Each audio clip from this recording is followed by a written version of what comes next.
Brîs Huşenk derviş nûnerê civata Sûriya Demokratîk li Silêmaniyê gelme.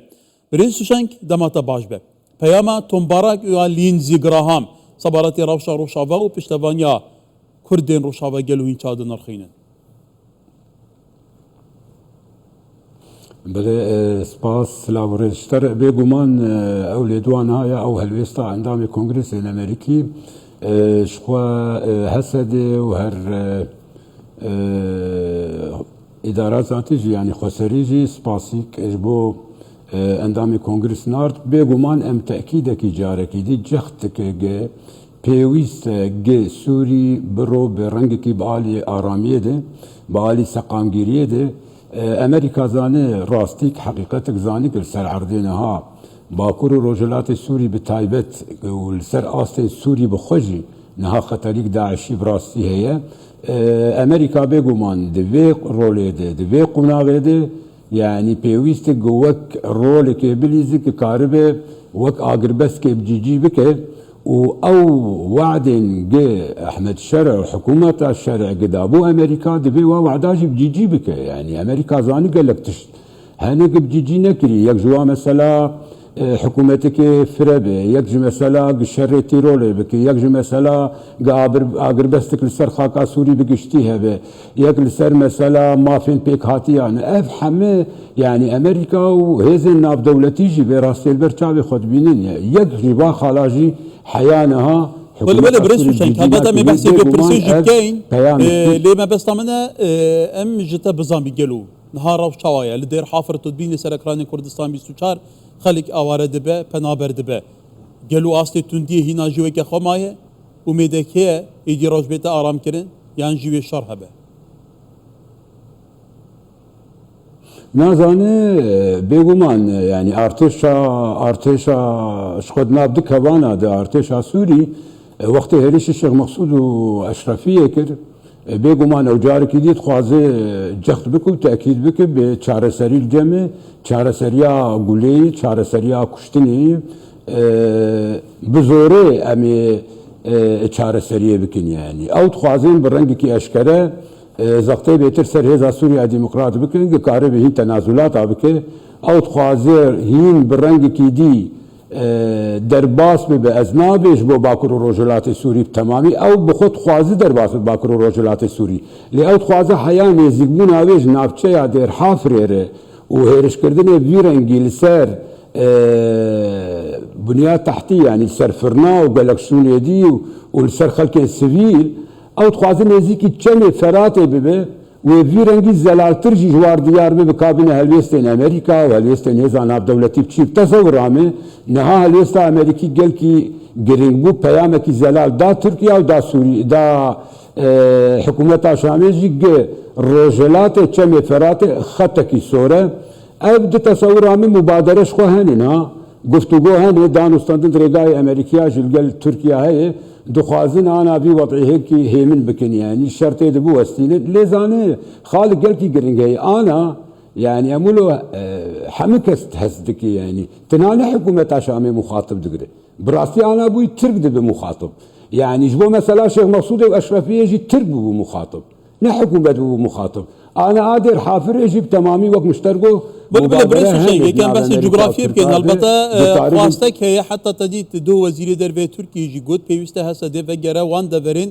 ku beriya ketina rejima Esed lê bûye wata ew deverên ku piştî rejima Esed kontrol kirine êdî jê derkeve mîna Dêrhafir û hin deverên din yani bi temamî vegere Rojhilata çemê Firatê kevata gelo serinca te li dûrvêkê bû Dêrhafir bûye nokta bêguman ya hevrikiyê زانه اشتر براز بينا اولو هنكي زلالية ام بهنكي اولو زلال بكن افخال باش به بري حمد اشتش قد اشتي هاكان فيدان جو الغربي الرجاواي فراتي هبونا هسا دير ورتشكينا ياساي نقانونية يعني اقل املفيلي دواني بنرن يال بيها الويستي بنرن يعني واتي دياري كل الجم هاكان فيدان وتركيا يعني هبونا هسا دي ليه روجلات فرات معناوینا پشتکی یاساییه او yani وقت پیام که دیاری کردن نجور درکبن جه روج آبای فرات درکبن هرن که هرن روجلات فراتي پیام ای خود بیرنگی لی جی مثلا شیخ مقصود از وید خوازم کی زلال بکم هیرش کرینا بیرنگی سر شیخ مقصود و اشرفیه و ناوچه اندی برا از بیجم و هاتنا و بیرنگی حیانا حیا دیر حافره يعني وقت خوازن سينوركي نه جناوچه نفوذ هيزن هريني وناف دولتي دندري سوري بكم برنگا كي ديتر باشوري سوريا نفوذ اسرائيليه جي حلب وحياة عزاز وجرابل السؤدلب وانفيرنگي ارن ناوچه نفوذ تركيا باكور روجلات سوري شخو برنگكي او اي امريكي ديار دقاعده روسي جي شخو روسيا هن تراده كي امن زالن يعني واتي دياري كرنج ساحل سوري وناوچه علويه كان جي او جي بن ناوچه كي نفوذ روسيا عنا تشتين هم سر عرضه دبين بيشتي شيء مقصود واشرفيه رسم كي نه نقش كي نه برا عم بيجن جي سينورارو ناوچه نفوذات هم درس جلو ديزاينر رو دا رجرن ابي نقشه كينه بيات بريسو شنك ازاني بيغمان يعني دبي امزاني بن انا دي هيزب قوتنا ها قد تحكمي من ناوچه النفوذ دسوري دكن تركي اسرائيلينه امريكينه اب سركينه انا واقعك هي اسرائيل وترك ناكوكين واو شر واتسر خاكا سوري تسر مشهدا سوري ده هر دو جيت خوازن شخور ناوچه نفوذ خو برنگ کی زلال اشکره بکن هر دو جيت خوازن شرن برجواندی سیاسی لشکری آبوری دیسر سر خاکا سوریا ببه بگمان امریکا جی وک امزانین گلک دا خوازه ویجی یعنی دو جی جی ببه يعني قال خالي امریکا سر مثلا داعش مثلا ایران قالك بروجي آبوری هنه دستن ایران حزب الله حشد ابانا حمد هندري سوري دويتن بن يعني بروجاك هي البروجي برام زلالي بيجن اي برامبري في بروجي حيانات سكنه بيقومان تركيا يعني تركيا تخوازه بالتمامي باز هبونا كردا بترنجيل سر خاكا سوري ده قبول ناكم خودي كيانك بن خودي هيزك بن يعني هبونك وال سر عردي هبه انا شيخ مقصود واشر بله تركيا ولاتك خودي باندوره تركيا انداما ناتويه تركيا بيقومان بيوند استراتيجي جال ولاتين زله سنه ودنافا سوريا اجدا ولاتي هري خودي باندوره بتايبتي باندوريا لسر ده صلاتا نهايا شامي گلو ده نافبرا خواستا کا تركيا وكتا گوتي نهيلانا دي فاكتو كي بكردان ود چارچوبه او پیامالین زیگراهام جبو کردان و پشتوانیا کردان جاریه ولاتین دور البته نکین هریمین دور جبر کل ولاتین هریمی تو زانی کس پشتوانی کردان یا راست قیننینه که وقتا وی کیش خواست بهت جیبه جی کرن آیا ده کردانه به باندور کرن یعنی جبو کردان فعلا اف دیفاکتو دیتا پاراستن زانه کردا برام به زلالی بیجن يعني امريكا راستيك وحقيقتك زانه وقدا دياري كريجي كليلا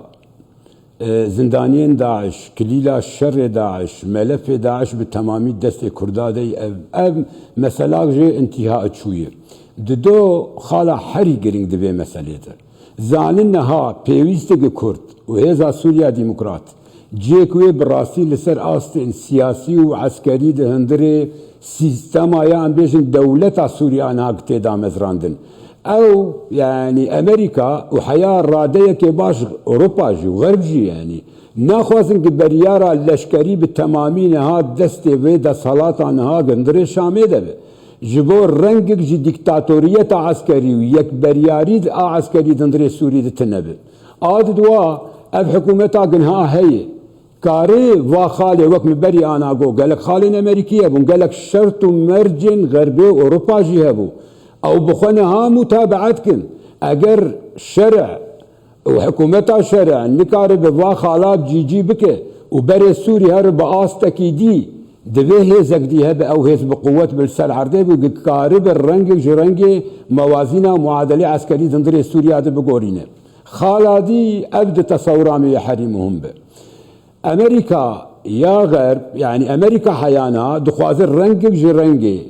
ازنابجم يعني الهفكرينكي ليه هل برجواندين اسرائيليا جيب جي بك برجواندين تركا جيب بك ليه كارب لسر اساسي قتعدجي ليه شريكين امريكا لسر عرضي هذا سوريا ديمقراط وتعدل هذا proje bera ez bêjim Bakur û Rojhilatê Sûrî jî neyê. Ev tewlîfe Amerika dixwaze çêkî ya vê çareseriyê dixwaze çêkî ev çend sal bi rengekî feelî Amerika ser îş dike. Ev dengên nihag Amerika dibe qesed divê demcî hikûmeta Şamê bibe, divê Kurd beşik bin ji hikûmetê, divê hemû pêkhatê ji hikûmetê be, divê cê xwe siyasîn, leşkerî, emnî dindirê Sûriyê bikin. Ev hemê Amerika hengavin bi rastî û Xerb hengavekî feelî ji xwe Xerbî hengava dibêjin em behsa Ferensa dikin. Hengavên ceddî ne divî tîcahê de. Lê daîmen ez dibêjim em beramberî Kurd sekinin, em beramberî Tirkiye sekinin. Lê waqiî Tirkî jî berawlo bi Kurdî eşter ser sekinin. Çareseriya aştiyên ha heye. Proje aştiyên ha Tirkî heye. Tirkî vê rastiyê zanî gelek gorankarî jî navçeyê dibe. Tiştên hal İran dibe Tirkî gelkî jî tirse. Zanî wê gelek yani تأثيرات gelkî قوت heyal ser Tirkî jî hebe. Waqiî nav xwe Tirkî jî xwe nexweşe. Tirkî xwe dixwaze çareserî kê bike. Lê dixwaze dext kê bike heya karibe jê gibê li Kurd wa destkeftinên gelkî mezin nebin. Yani bigî astekî getir çiqa karibe destkeftinê Kurda kê bike bindirê Sûrî divê hewldanê xwe hemî divê îtîcahî dibin. Weli birês hoşên derwêşin û nerê Encumena Sûriya Demokratîk Mesa Dilê Silêmanî gelek spas.